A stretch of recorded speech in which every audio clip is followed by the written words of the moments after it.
രമേശ് ചെന്നിത്തലയ്ക്ക് ഒട്ടും അർഹിക്കാത്തൊരു വിശേഷണമാണ് അദ്ദേഹത്തെ സംഘീയ എന്ന് വിളിക്കുന്നത്. അത് പിണറായി വിജയനും കോടിയേരി ബാലകൃഷ്ണനാണ് അത് ഏറ്റവും കൂടുതൽ ആ വാക്കുകൾ ഉപയോഗിച്ചിട്ടുള്ളത് അദ്ദേഹത്തെ ആക്രമിക്കാൻ വേണ്ടി. ഒന്ന് പ്രതിപക്ഷ നേതാവായിരുന്നപ്പോഴും അദ്ദേഹം ആഭ്യന്തരമന്ത്രിയായിരുന്നപ്പോൾ പിണറായി വിജയനും, അദ്ദേഹം പ്രതിപക്ഷ നേതാവായിരുന്നപ്പോൾ കോടിയേരി ബാലകൃഷ്ണനുമാണ് ആ വിശേഷണം അദ്ദേഹത്തിന് ചാർത്തിയത്. കോൺഗ്രസിലെ സർസംഘ് ചാലക് എന്നാണ് കോടിയേരി ബാലകൃഷ്ണൻ ചെന്നിത്തലയെ വിളിച്ചത്. അദ്ദേഹത്തിൻ്റെ രാഷ്ട്രീയ ജീവിതം പരിശോധിക്കുകയാണെങ്കിൽ, ചെന്നിത്തലയുടെ രാഷ്ട്രീയ ജീവിതം പരിശോധിച്ചാൽ അങ്ങനെ സംഘപരിവാറിനെ പ്ലീസ് ചെയ്യുന്ന, അപ്പീസ് ചെയ്യുന്ന ഏതെങ്കിലും ഒരു നിലപാട്, ഒരു സ്റ്റേറ്റ്മെൻറ്റ് ആർക്കും കണ്ടെത്താൻ കഴിയില്ല. ഏതെങ്കിലും സംഘപരിവാർ നേതാക്കളുമായിട്ടുള്ള വ്യക്തിബന്ധം പോലുമോ അങ്ങനെ ഒരു ബന്ധവും കാണാൻ കഴിയില്ല. ആകെയുള്ള അദ്ദേഹത്തിൻ്റെ ഒരു വീഴ്ച എന്ന് പറയുന്നത്, അദ്ദേഹത്തിൻ്റെ വീഴ്ച എന്ന് പറയാൻ പറ്റില്ല, അദ്ദേഹം NSSൻ്റെ ഒരു പ്രിയപുത്രനായിരുന്നു. പ്രത്യേകിച്ച് സുകുമാരൻ നായരുടെ, നമുക്കറിയാം ഉമ്മൻചാണ്ടി മന്ത്രിസഭയിൽ അദ്ദേഹം എങ്ങനെയാണ് വന്നതെന്ന്, താക്കോൽ സ്ഥാനം അദ്ദേഹത്തിന് ലഭിച്ചത് എങ്ങനെയാണെന്ന് നമുക്കറിയാം. അതാണ് അദ്ദേഹത്തിൻ്റെ രാഷ്ട്രീയ ജീവിതത്തിലുണ്ടായ ഒരേ ഒരു തിരിച്ചടി. ഒരു സമുദായ നേതാവിൻ്റെ സ്പോൺസർഷിപ്പിൽ മന്ത്രിസ്ഥാനം കിട്ടിയ ഒരു മുൻ KPCC പ്രസിഡന്റ് എന്നൊരു ഇമേജാണ് അദ്ദേഹത്തിന് അന്നുണ്ടായിരുന്നത്. എന്ന് മാത്രവുമല്ല, ആ സർക്കാരിൻ്റെ കാലത്ത് ആദ്യഘട്ടത്തിൽ ആഭ്യന്തര വകുപ്പ് കൈകാര്യം ചെയ്യുന്ന തിരുവഞ്ചൂർ രാധാകൃഷ്ണൻ ആ വകുപ്പിൽ നിന്ന് നല്ല പേരുണ്ടാക്കി കൊടുത്തിരുന്നു. മികച്ച ആഭ്യന്തരമന്ത്രി എന്നൊരു വിശേഷം തിരുവഞ്ചൂരുണ്ടായിരുന്നു. അതേസമയം കേസ് അതിൽ പ്രധാനപ്പെട്ട പങ്ക് വഹിച്ചിട്ടുണ്ട്. TP കേസ് അന്വേഷണം.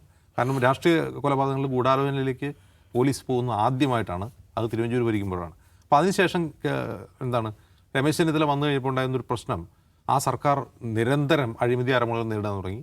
കോൺഗ്രസ് ക്യാമ്പിൽ നിന്ന് തന്നെ സർക്കാരിനെതിരെ അഴിമതി ആരോപണം വെച്ചു. ഈ VD സതീശൻ, ഇപ്പോഴത്തെ മുഖ്യമന്ത്രിയിൽ പ്രധാനപ്പെട്ട ആളാണ്, സർക്കാർ അഴിമതിയുടെ നിഴലിലാണ് എന്ന് പരസ്യമായി പറഞ്ഞ ആളാണ് VD സതീശൻ.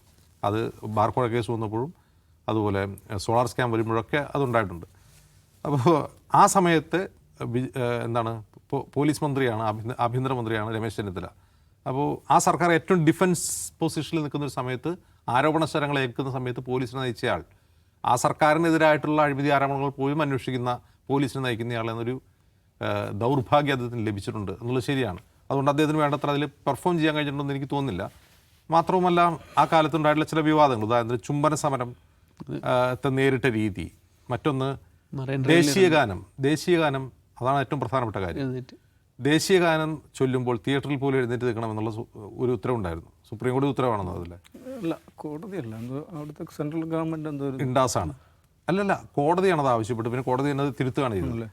അപ്പോൾ അത് ഇപ്പോൾ സിഗേഷൻ ഓർമ്മയുണ്ടാവും, തിരുവനന്തപുരത്ത് തിയേറ്ററിൽ ദേശീയഗാനം വിളിച്ചപ്പോൾ എഴുന്നേറ്റ് നിന്നില്ല എന്നതിൻ്റെ പേരിൽ, അതിൽ കൂവി, ആ സമയത്ത് കൂവി എന്നതിൻ്റെ പേരിൽ കുറച്ച് യുവാക്കളെതിരെ കേസെടുത്ത്. ആ കേസ് ഇപ്പോഴും നിലനിൽക്കുകയാണ്, ഓൺഗോയിങ് ആണ്. രസം വെച്ചാൽ അതിൽ പ്രതികർക്കപ്പെട്ട ഒരു യുവാവിൻ്റെ പാസ്പോർട്ട് ഇപ്പോഴും പോലീസ് സ്റ്റേഷനിലാണ്, കോടതിയിലാണ്. വിദേശത്ത് പഠിക്കാൻ പോകണമെന്നൊക്കെ ആഗ്രഹം ഉണ്ടായിരുന്ന ഒരാളാണ്, പുള്ളി ഇപ്പോഴും പാസ്പോർട്ട് കിട്ടിയിട്ടില്ല. അപ്പോൾ അങ്ങനെയുള്ള കുറേയധികം വിവാദങ്ങൾ ആ സമയത്ത് ഉണ്ടായിട്ടുണ്ടായിരുന്നു. പക്ഷേ ഇതൊക്കെ ആണെങ്കിൽ തന്നെ ആഭ്യന്തര വകുപ്പ് ഭരിക്കാൻ യോഗ്യനല്ലാത്ത ഒരാളാണ് ചെന്നിത്തല എന്ന നമ്മളിപ്പോൾ സാമൂഹ്യ മാധ്യമങ്ങളിൽ കാണുന്നൊരു വിശേഷമുണ്ടല്ലോ, അത് പൂർണ്ണമായും ശരിയാണെന്ന് ഞാൻ വിശ്വസിക്കുന്നില്ല.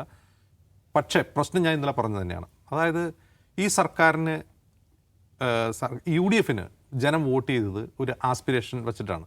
ആ ആസ്പിരേഷൻ എന്താണെന്ന് VD സതീശന് നന്നായിട്ട് മനസ്സിലാവും.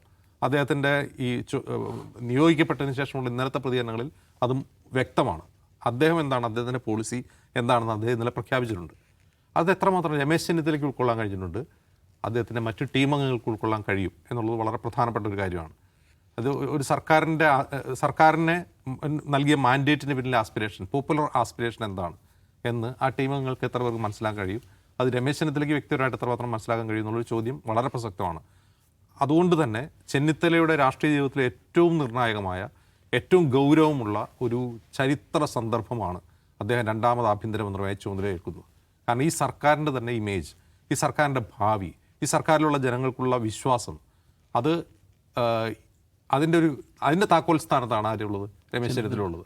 അത് എത്രമാത്രം അദ്ദേഹത്തിന് ബോധ്യപ്പെടും, അദ്ദേഹത്തിൻ്റെ കീഴിലുള്ളവർക്ക് ബോധ്യപ്പെടും, അദ്ദേഹത്തെ ഉപദേശിക്കുന്നവർക്ക് ബോധ്യപ്പെടും എന്നുള്ളത് വളരെ വളരെ പ്രധാനമാണ്. ഇപ്പോൾ പുറത്തു വരുന്ന വാർത്തകൾ അനുസരിച്ചാണെങ്കിൽ മുഖ്യമന്ത്രി കൈകാര്യം ചെയ്യുന്നത് ധനകാര്യമാണ്. അതും വളരെ പ്രസക്തമായൊരു കാര്യമായിട്ട് എനിക്ക് തോന്നുന്നു. കാരണം ഈ സർക്കാരിനെ സംബന്ധിച്ച് പൂച്ച പെറ്റുകിടക്കുന്ന ഖജനാവ് എന്നാണ് പ്രതിപക്ഷ നേതാവായിരുന്നപ്പോൾ VD സതീശൻ ഖജനാവിനെ വിശേഷിപ്പിച്ചത്. ഇപ്പോൾ അദ്ദേഹം മുഖ്യമന്ത്രിയാകുമ്പോൾ അദ്ദേഹത്തിന് മുമ്പിൽ ഒരുപാട് പ്രശ്നമുണ്ട്. ഇന്ദിരാ ഗ്യാരണ്ടി ഉൾപ്പെടെയുള്ള ശരിയാക്കണം, ഒരു ധവളപത്രം ഇറക്കണം. ആ ധവളപത്രം ഇറക്കുന്നതിൽ സതീശൻ്റെ ഒരു കയ്യൊപ്പ് വളരെ പ്രധാനമാണ്. മറ്റൊന്ന്, ഈ വെൽഫെയർ മെഷേഴ്സ് നടപ്പാക്കാനുള്ള പണം കണ്ടെത്തണം. അപ്പോൾ പണം കണ്ടെത്തുന്നതിനെ പറ്റി ടാക്സേഷൻ സതീശൻ്റെ വളരെ പ്രധാനപ്പെട്ട ഒരു ഏരിയയാണ്. നമുക്കറിയാം, ഈ VS അച്യുതാനന്ദൻ്റെ കാലത്ത് ലോട്ടറി മാഫിയക്കെതിരായിട്ടുള്ള തോമസ് ഐസക്കുമായിട്ടുള്ള സംവാദം ഓർമ്മയുണ്ടോ? ആ സമയത്ത് തന്നെ ടാക്സേഷനാണ് VD സതീശൻ്റെ സ്പെഷ്യലൈസേഷൻ. എങ്കിൽ ഇന്നത്തെ ഈ GST കാലത്ത് വരുമാനം ഉണ്ടാക്കാനുള്ള എന്ത് നടപടിയാണ് വി ഡി സതീശൻ എന്ന മുഖ്യമന്ത്രിയായ ധനമന്ത്രി ചെയ്യാൻ പോകുന്നത് എന്ന് വളരെ കൗതുകപൂർവ്വം നോക്കി നിൽക്കുന്ന ഒരാളാണ് ഞാൻ. എന്തായിരിക്കും അദ്ദേഹം ചെയ്യാൻ പോവുക? അപ്പോൾ നമുക്ക് ഇതിനു മുമ്പും പ്രതിപക്ഷ നേതാവായിരുന്നപ്പോൾ അദ്ദേഹം പോഡ്കാസ്റ്റുകളിലും ഇൻ്റർവ്യൂകളിലൊക്കെ പറയുന്നൊരു പ്രധാനപ്പെട്ട കാര്യം വികസന പ്രവർത്തനത്തിന് ആവശ്യമായ പണം നമുക്ക് നാട്ടിൽ നിന്ന് തന്നെ കണ്ടെത്താൻ കഴിയും. വളരെ ആത്മവിശ്വാസത്തോടെയാണ് അദ്ദേഹം പറയുന്നത്.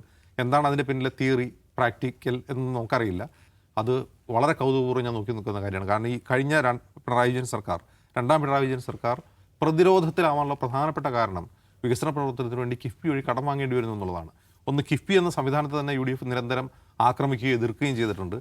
ഇനി വികസന പ്രവർത്തനത്തിന് വേണ്ടി കിഫ്ബിയെ തന്നെയാണോ UDF സർക്കാർ ആശ്രയിക്കാൻ പോകുന്നത് എങ്കിൽ അതൊരു പിന്നോട്ടടിയായിരിക്കും. കാരണം കിഫ്ബി നവീകരിച്ചുകൊണ്ട് മാത്രമേ അവർക്ക് മുന്നോട്ട് പോകാൻ കഴിയൂ. കാരണം പൂർണ്ണമായും ഇൻഫ്രാസ്ട്രക്ചർ ഡെവലപ്മെൻറ്റിന് വേണ്ടിയുള്ള പണം കണ്ടെത്താൻ കിഫ്ബിയെ തന്നെയാണ് UDF ആശ്രയിക്കാൻ പോകുന്നത്. അതല്ല മറ്റു വരുമാന മാർഗ്ഗങ്ങൾ കണ്ടെത്താൻ സതീശൻ എന്ന ധനമന്ത്രിക്ക് സാധിക്കുമോ എന്നുള്ളൊരു ചോദ്യം കൂടിയുണ്ട്. അപ്പോൾ ഇത്തരം വളരെ രസകരമായ വളരെ ത്രില്ലിംഗ് ആയിട്ടുള്ളൊരു മൊമെൻ്റാണ് ഈ മന്ത്രിസഭാ രൂപീകരണം. ഇനി അവസാനമായി പറയാനുള്ളൊരു കാര്യം, ഈ മന്ത്രിസഭാ രൂപീകരണത്തിൽ ഇങ്ങനെ ചർച്ചയോട് മേൽ ചർച്ച, മാധ്യമങ്ങൾ അതിങ്ങനെ നിരന്തരം റിപ്പോർട്ട്. ഇപ്പോൾ LDFൻ്റെ മന്ത്രിസഭയാണെങ്കിൽ ഇതൊന്നും ഉണ്ടാവില്ല. വൈകുന്നേരം ആകുമ്പോൾ ഒരു വാർത്താക്കുറിപ്പ് ഇറക്കും, ഇന്ന ആളുകൾക്കാണ് മന്ത്രി എന്ന് പറഞ്ഞ് റിപ്പോർട്ട് ചെയ്യും. അപ്പോൾ നമ്മൾ വിചാരിക്കുന്നത് എന്താണ് ഇങ്ങനെ, ഇതൊരു അലമ്പൽ. ഇത് യഥാർത്ഥത്തിൽ അലമ്പല്ല.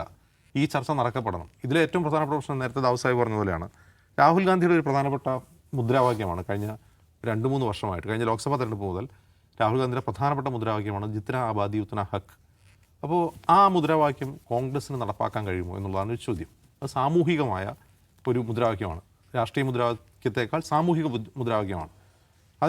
അത് കേരളത്തിലെ വ്യത്യസ്ത സമുദായങ്ങൾ അണ്ടർ റെപ്രസെൻ്റ് ചെയ്യപ്പെടുന്നു എന്ന പരാതി UDF സർക്കാരിനെതിരെ നിരന്തരമായി വരുന്ന ഒരു കാര്യമാണ്. അത് LDFനെതിരെ മാത്രമല്ല, UDFനെതിരെ വരുന്ന കാര്യമാണ്. UDF അതിൽ പിന്നോട്ട് പോകുന്നതിൽ അതിൽ പ്രധാനപ്പെട്ട പങ്കുവയ്ക്കുന്ന ഒരു പാർട്ടി കോൺഗ്രസ്സാണ്. കോൺഗ്രസ്സിനെതിരെ വരുന്ന ആരോപണം എന്താണ്? അത് ഈ പറഞ്ഞതുപോലെ മുന്നാക്ക സവർണ വിഭാഗങ്ങൾക്ക് ഓവർ റെപ്രസെൻറ്റേഷൻ കൊടുക്കുന്നു എന്ന ആരോപണം അവർക്കുണ്ട്. അതിൽ കോൺഗ്രസിനെ സംബന്ധിച്ച് സവിശേഷമായി നേരിടുന്നൊരു പ്രശ്നം ഈഴവ മുസ്ലിം പ്രാതിനിധ്യമാണ്. ഇപ്പോൾ മുസ്ലിം പ്രാതിനിധ്യം ഒരർത്ഥത്തിൽ മുസ്ലിം ലീഗ് ഉള്ളതുകൊണ്ട് മേക്കപ്പ് ചെയ്ത് പോവുമെങ്കിൽ പോലും ഈഴവർക്കുള്ള പ്രാതിനിധ്യം വളരെ പ്രശ്നമാണ്. ആ പ്രശ്നം എന്ന് വെച്ചാൽ, ഇപ്പോൾ ഈ തവണ സ്ഥാനാർത്ഥി നിർണ്ണയത്തിൽ ഒരു ജില്ലയിൽ 2 പേരെങ്കിലും ഈഴവ സ്ഥാനാർത്ഥികൾ വേണമെന്ന് നേരത്തെ അവർ തീരുമാനിച്ചത്. അത് എല്ലായിടത്തും നടപ്പിലാവുമെന്ന് ഉറപ്പില്ല. എങ്കിൽ പോലും ഒരു പരിധിവരെ അവർ 2 പേരെങ്കിലും, ഇപ്പോൾ ജയിച്ചു വന്നവരിൽ പലരും ഈഴവ കമ്മ്യൂണിറ്റിയിൽ നിന്നുള്ളവരുണ്ട്. അവരിൽ എത്ര പേർ മന്ത്രിയാവും എന്നുള്ളൊരു ചോദ്യമുണ്ടല്ലോ. അപ്പോൾ ലിജുവിൻ്റെ പേര് ലിജു മാത്രമാണ് ഉയർന്നു കേൾക്കുന്ന പേര്. കേരളത്തിൽ മുസ്ലിം കമ്മ്യൂണിറ്റി കഴിഞ്ഞാൽ തൊട്ട് പുറകിൽ അത് ഈ പറയുന്ന ഇതാണ്. ഒരു വനിതാ പ്രാതിനിധ്യം വരുമ്പോൾ ഷാനിമോൾ ഉസ്മാനാണോ ബിന്ദുകൃഷ്ണ എന്നുള്ള ചോദ്യത്തിൽ ബിന്ദുകൃഷ്ണ അടിച്ചു പോയേക്കാം. അതൊരു ഒരു പ്രധാനപ്പെട്ട കാര്യം. മറ്റൊന്ന്, ഈ പ്രാദേശിക പ്രാതിനിധ്യം പരിഗണിക്കുമ്പോൾ ഇവരെങ്ങനെ പരിഗണിക്കപ്പെടും എന്നുള്ളതാണ്. ഇപ്പോൾ കോഴിക്കോട് ജില്ലയിൽ നിന്ന് തന്നെ എടുക്കുക. കോഴിക്കോട് ജില്ലയിൽ നിന്ന് തന്നെ ഇപ്പോൾ ജയന്ത്, വിദ്യാബാലകൃഷ്ണൻ ഇവരൊക്കെ കമ്മ്യൂണിറ്റിയിൽ നിന്നുള്ളവരാണ്. അപ്പോൾ അവരെയൊക്കെ പരിഗണിക്കുമ്പോൾ അവരെ എത്ര പേരെ പരിഗണിക്കാൻ കഴിയും? അപ്പോൾ ഇത് ഒരു പ്രതിസന്ധിയാണ്. ഒന്ന് ആലോചിച്ച് നോക്കുക. ഭയങ്കര വലിയൊരു പസിൽ ആണ് ഈ പറയുന്ന ചർച്ച ചെയ്ത് ഈ മന്ത്രിസഭാ രൂപീകരണം എന്നുള്ളത്. നമ്മളതിനെ വളരെ തമാശയായിട്ട് കാണുന്നു. പൊതുജനം തമാശയായിട്ട് കാണുമ്പോൾ ഇൻസൈഡേഴ്സ് അനുഭവിക്കുന്ന ഒരു സമ്മർദ്ദം നമ്മൾ ആലോചിച്ച് നോക്കുക, എത്ര വലുതായിരിക്കും.